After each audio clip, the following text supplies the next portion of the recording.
Hi friends, welcome to my channel. நம்ம சேனலில் நம்ம இன்றைக்கி என்ன பார்க்க போகிறோன்னு பார்த்தீங்கன்னா ரொம்ப ஈஸியானது தாங்க. எல்லாருக்குமே தெரிஞ்சது தான்.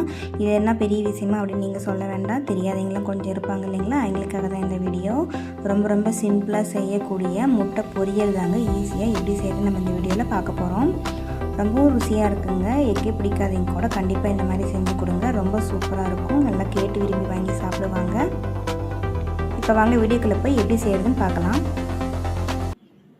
வானலில் வழக்கம் போல் கொஞ்சமாக எண்ணெய், கடுகு இதெல்லாம் சேர்த்துட்டு கடுகெல்லாம் நல்லா பொரிஞ்சதுக்கப்புறமா பெரிய வெங்காயம் அதிகமாக சேர்த்துட்டா நல்லாயிருக்கும் அப்படின்றதுக்காக சின்ன பெரிய வெங்காயமாக 2 பெரிய வெங்காயத்தை நான் கட் பண்ணி வச்சுருக்கேங்க பொடுசாக. அதையும் நான் சேர்த்துக்கிறேன். ஒரு கொத்து கருவேப்பிலை, காரத்துக்கு 3 பச்சை மிளகாய், அதையும் நம்ம பொடுசாக கட் பண்ணி இந்த எண்ணெயிலே சேர்த்துக்கலாம்.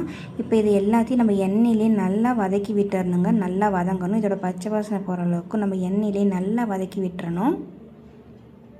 ரொம்ப ஈஸியாக செஞ்சிடலாங்க. யாருக்கெல்லாம் பிடிக்குன்னு கமெண்ட்டில் சொல்லுங்கள்.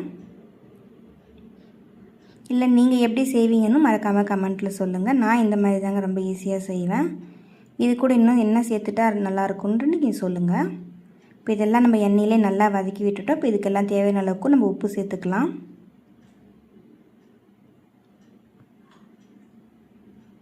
உப்பையும் சேர்த்துட்டு நல்லா இந்த மாதிரி ஒரு தடவை கலந்து விட்டுடலாம்.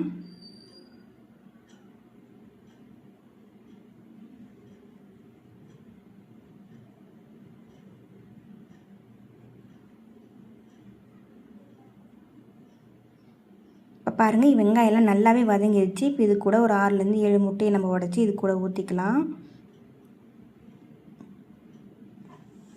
முட்டையை எல்லாத்தையும் உடச்சி ஊற்றிட்டு நல்லா இந்த மாதிரி கலந்து விட்டுகிட்டே இருக்கணும். இல்லைனா முட்டை உடையாமல் ஒரு பக்கமாக போயிடும். இப்போ வெங்காயம் எல்லாம் எல்லா பக்கமும் வர மாதிரி நல்லா இந்த மாதிரி கலந்து விட்டுகிட்டே இருங்க. மீடியம் ஃப்ளேம்லேயே வச்சு நல்லா இந்த மாதிரி கலந்து விட்டுகிட்டே இருக்கணும். ரொம்ப ஈஸியாக செஞ்சிடலாங்க. ரொம்ப ஈஸியான மெத்தட் தான். செய்யவே தெரியாதவங்க கூட ஈஸியாக செஞ்சிடலாம். இப்போ இது கூட கறிமிளகு பொடி இருக்குது இல்லைங்களா, அது 1 ஸ்பூன் அளவுக்கு சேர்த்துட்டா டேஸ்ட் சூப்பராக இருக்கும். இல்லை அப்படி வேண்டாம் அப்படின்னா நீங்கள் ஸ்கிப் பண்ணிக்கலாம். கறிமிளகு பொடி சேர்த்துட்டு அதையும் நம்ம நல்லா இந்த மாதிரி மிக்ஸ் பண்ணிகிட்டே இருக்கணும். முட்டை எல்லாம் நல்லா வேகணும். அதோட கலர் நல்லாவே நமக்கு சேஞ்ச் ஆகிருக்கும் பாருங்கள். அவ்வளோதாங்க. ரொம்ப சிம்பிளான முட்டை பொரியல் ரெசிபி எப்படி செய்யுதுன்னு நம்ம இந்த வீடியோவில் பார்த்தோம். இந்த வீடியோ உங்களுக்கு பிடிச்சிருந்தா மறக்காமல் சப்ஸ்கிரைப் பண்ணிவிட்டு லைக் பண்ணிக்கோங்க ஃப்ரெண்ட்ஸ். தேங்க்யூ.